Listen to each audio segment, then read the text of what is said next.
Hello everyone, this is me, Risa Vlog again. So for today's video guys, dito kami sa Railway Galaxy. Dito kami magdi-dinner. Ayan nga guys, so wala pa yung aming pagkain kaya coffee time muna. So habang nag-aantay kami ng pagkain at hindi ko na rin na video yung pagdating ng pagkain, ayan, at kumakain na kami dito. Ayun yung aking alagang makulit. Ayan, sabi ko pahingi ako. So, ayan na nga guys, pinainggit lang ako, hindi ako binigyan. Ayan, oh, ayan pa.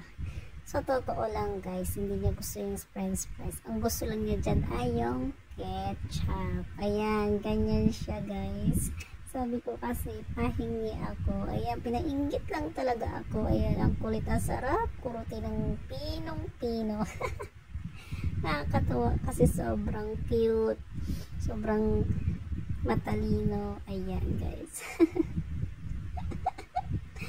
Nakakatuwa itong makulit na to. Ayan.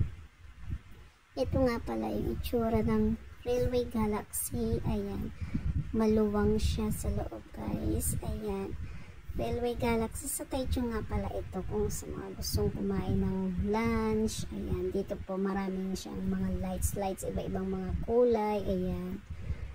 Ayan. Dito po kami nag-dinner.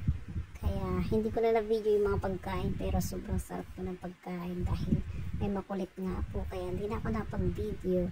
So ito nga po pala ay dito malapit sa train. Ayan, may dumadala mga train kaya nag-video na din ako. Ayun nga guys. Thanks for watching!